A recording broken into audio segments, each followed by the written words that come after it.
Welcome to Comic Movie 10, where you get insight into everything comic book movies and television related in 10 minutes or less. I'm Joe Kane. And I'm Dan Kane. No relation. Hey, don't forget to subscribe and share and keep up with us at hecklerkane.com.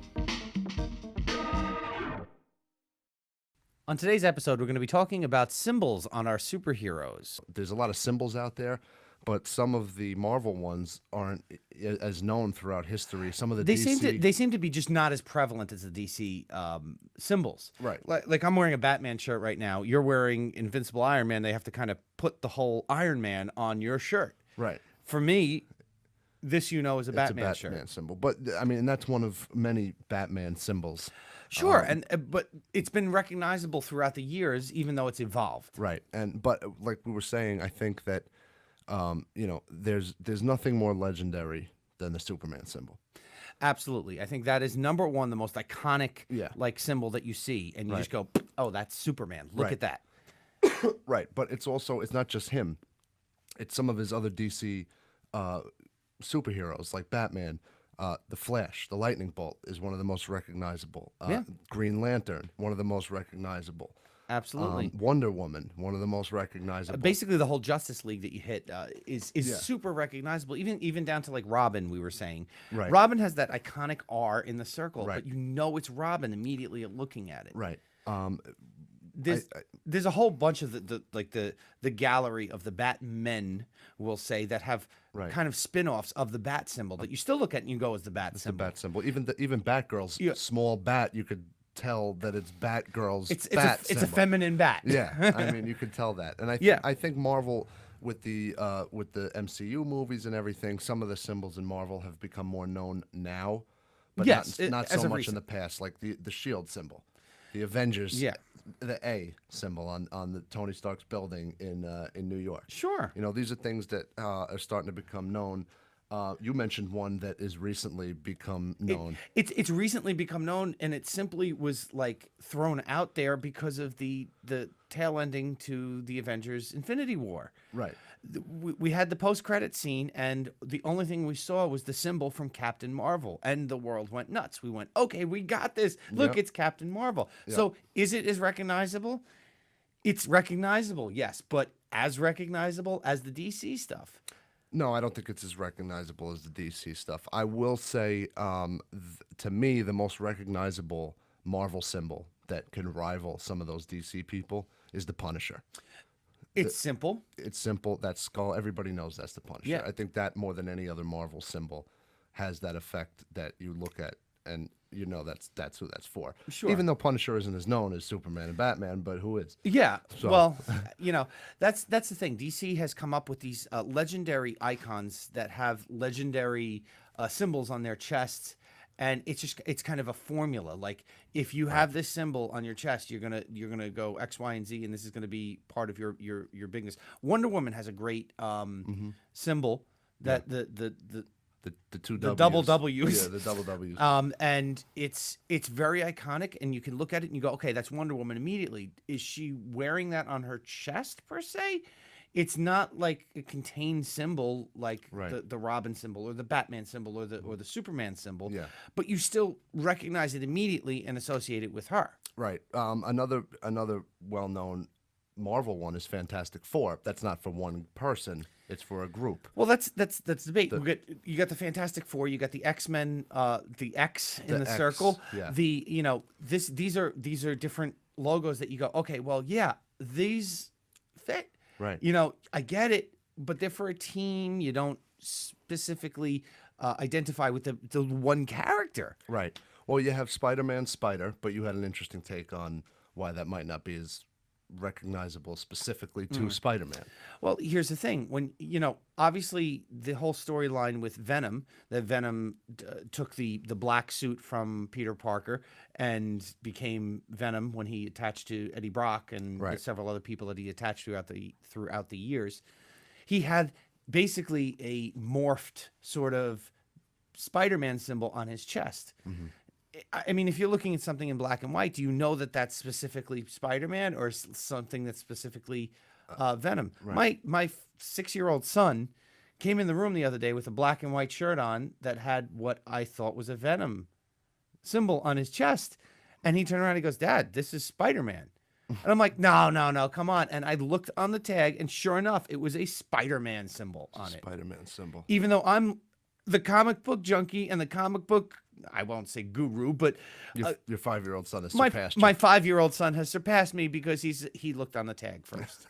Well, another thing that's recognizable, but is Cap's shield. But is that a symbol, or is it just his shield that's recognizable? Well, see, that's the thing. It's the weapons. I feel like there's a bunch of symbols that are associated with the particular people in the Marvel world. So they're not wearing these things on their chest per se. Cap does have a star on his chest in certain iterations, and obviously it matches the star on the shield. But it's that red and white shield that you think of and that he's holding, and you go, okay, with that nice blue star in the center, right? And that's Cap's shield. Right. You recognize it. It's the weapon, right? So Marvel tends to lean towards more the weapons, right? Because you'll see different symbols with like Hulk's fist or Thor's hammer, and these are things that we associate with them, yes, but you're almost painting the picture too much. Maybe. Oh, now we're getting into this debate. Well, no, you're right. Who would you know? All you would have to do is see a shirt with 3 claw marks down the middle. You'd know it was Wolverine. Absolutely. You know what I mean? Absolutely. So, and another symbol that's recently become more popular is Deadpool. Deadpool symbol is out there, and more people these days recognize it right off the bat. Yeah. I mean, it's kind of that.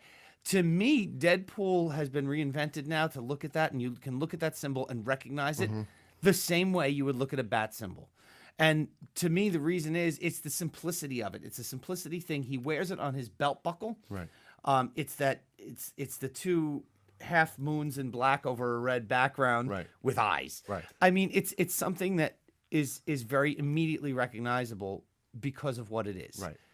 That is, to me, the first real throwback to go, this is what Marvel can do with it, but they haven't. Maybe. Well, what about Daredevil? It's simple, the 2 Ds. The 2 Ds, but that's almost like a, somebody came up with a nice font, and it's in Arial bold on his chest. Yeah. There's another. I don't see that as ever becoming that iconic of a symbol. No, I don't think so.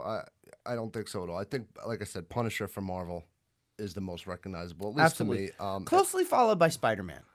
Closely followed by Spider-Man. And the only reason I put that in that order is because Spider-Man's a bigger character. Spider-Man's probably the most popular Marvel superhero. Sure. Over the years. Sure, absolutely. So, that's part of it. Punisher's lesser known, less popular. But his symbol is more grabbing. It is. Another symbol that I don't know if people know that well is the Watchmen symbol. The Watchmen symbol that came to light with the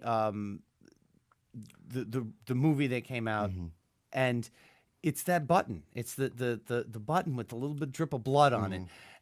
It's the smiley face button, which was a symbol of the '60s that kind of bled over into that and became part of that. But again, to me that's like Fantastic Four, X-Men. Like, it doesn't specifically say this is this person. Yeah. Well, one thing that I find interesting, we're talking about the DC guys, they're recognizable symbols. To me, there's something a little bit different, at least maybe because it's when I grew up, about a specific Batman symbol. See, Superman, Green Lantern, Flash, they had that symbol from the start, from the comics, it's known. I feel that the most recognizable Batman symbol is the symbol created for Tim Burton's 1989 Batman film. I absolutely agree with you. However, I think it may be a demographic thing, meaning it's the age group that we grew up in. It's the era that we grew up in. When we saw this, I'm not sure. Maybe we have to ask some of our older audience and some of our younger audience what they would associate more with as the main symbol for Batman. Right. I'm wearing the Ben Affleck Batman symbol right now. Looking at this, it's nothing like that, but I still associate it with Batman. Yeah, of course. He's got different types of symbols with the bat that everybody just recognizes. I mean, I almost feel like that particular instance that you say this is the most popular, I almost kind of agree with you that is the most popular, in the same light that the Christopher Reeve Superman symbol seems to be the most popular. even now with all of the other symbols that have come out and been morphed slightly of the Superman symbols. Very slightly. It's the same symbol with little tweaks. It's the same. The Batman symbol varies. It yes. does. And the other Batman symbol, and again, we're a little bit older than maybe some of the other people as far as recognizing, but the 60s, the 60s show symbol. Oh, absolutely. Is another one that to me is extremely popular. Absolutely. Let us know if we missed any symbols that are out there, iconic symbols, and also let us know what is your favorite symbol of all time. We love bringing you these episodes, and we need your help to keep them coming. Please don't forget to share and subscribe, and keep up with us at hecklerkane.com.